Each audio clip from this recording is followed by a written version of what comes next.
திண்டுக்கல் மாவட்டம் வேடச்சந்தூரில் பைக் மீது கார் மோதி விபத்துக்குள்ளானது. அப்போது காரில் இருந்த இளைஞர் திமிராக பேசியதால் பொதுமக்கள் தர்ம அடி கொடுத்தனர். ஐயனார் நகரைச் சேர்ந்த தண்டபாணி என்பவர் வேடச்சந்தூர் ஆத்து மேடு மார்க்கெட் அருகே இருசக்கர வாகனத்தில் சென்று கொண்டிருந்தார். அப்போது ராமச்சந்திரன் என்ற இளைஞர் பழனியில் இருந்து காரில் திருச்சியை நோக்கி சென்று கொண்டிருந்தார். அதிவேகமாக சென்ற கார் முன்னால் சென்ற தண்டபாணியின் இருசக்கர வாகனத்தின் மீது பயங்கரமாக மோதியது. இதில் தண்டபாணி 2 கார்களுக்கு இடையே விழுந்து சிக்கிக் கொண்டார். அங்கிருந்த பொதுமக்கள் தண்டபாணியை மீட்டனர். அப்போது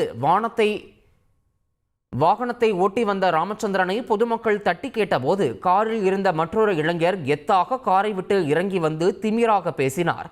இதனால் ஆத்திரமடைந்த பொதுமக்கள் அவருக்கு தர்ம அடி கொடுத்தனர். அந்த இளைஞர் தர்ம அடி தாங்க முடியாமல் கையெடுத்து கும்பிட்டு மன்னித்து விடுங்கள் என கெஞ்சிய பின்னர் பொதுமக்கள் அடிப்பதை நிறுத்தினர்.